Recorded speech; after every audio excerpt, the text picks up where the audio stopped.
Assalamualaikum warahmatullahi wabarakatuh. Halo teman-teman semua. Kali ini kita akan belajar tentang hutang hipotek. Materi yang akan kita bahas, yang pertama, pengertian hutang hipotek. Yang kedua, pencatatan penutupan hutang hipotek. Yang ketiga, pencatatan akhir periode. Dan yang terakhir, pencatatan saat membayar angsuran. Mari kita belajar bersama-sama dan menyimak materi yang akan saya sampaikan. Apa sih yang dimaksud dengan hutang hipotek? Hutang hipotek adalah hutang jangka panjang dengan jaminan aktiva tetap tidak bergerak.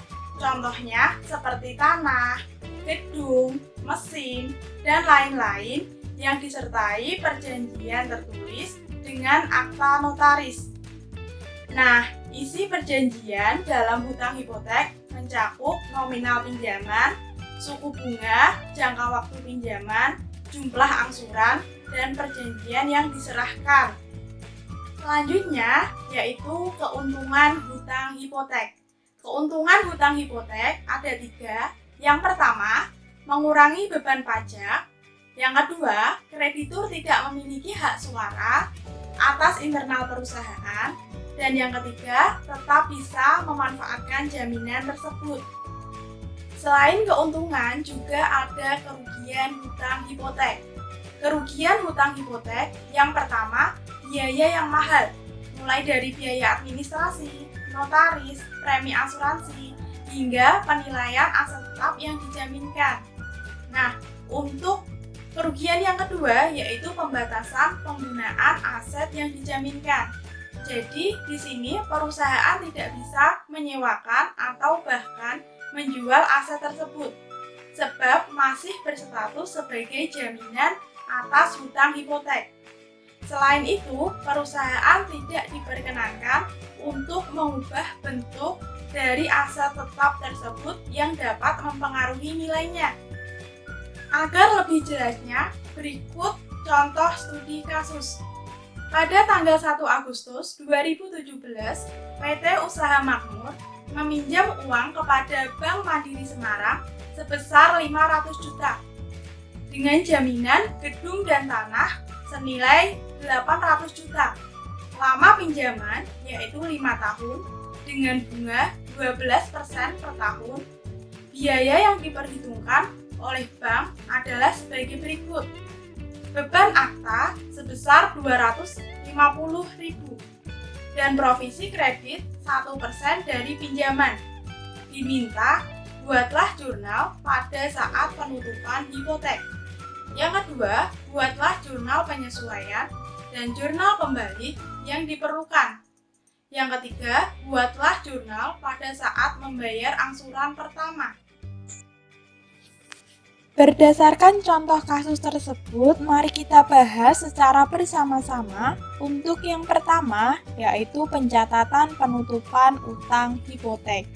Jurnal pada saat penutupan hipotek 1 Agustus 2017 bagi berikut.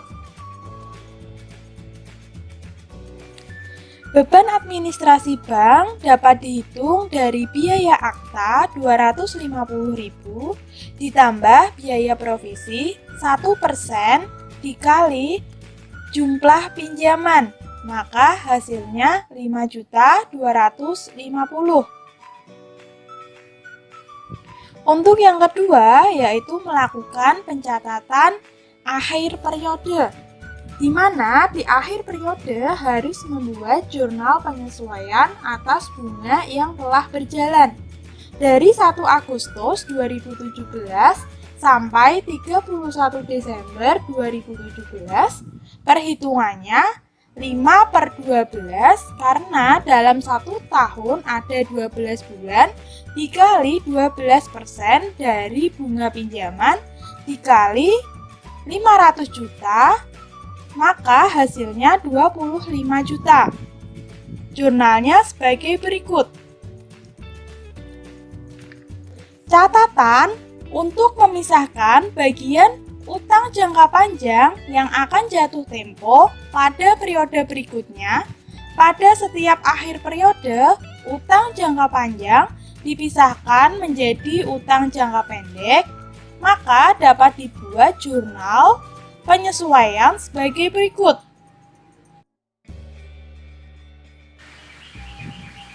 Nah, agar sistem pencatatan tetap konsisten, setiap awal periode akuntansi membuat jurnal pembalik 1 Januari 2018, bisa dilihat jurnalnya. Kemudian yang ketiga yaitu melakukan pencatatan saat membayar angsuran. Jurnal saat membayar angsuran pertama 1 Agustus 2018 sebagai berikut. Beban bunga hipotek 12 bulan dari 1 Agustus 2017 sampai 1 Agustus 2018, perhitungannya 12 dibagi 12 karena dalam 1 tahun ada 12 bulan, dikali 12% bunga pinjaman dikali 500 juta, maka hasilnya adalah 60 juta. Sekian video pembelajaran kali ini, semoga bermanfaat bagi kita semua. Tetap semangat dalam belajar. Wassalamualaikum warahmatullahi wabarakatuh.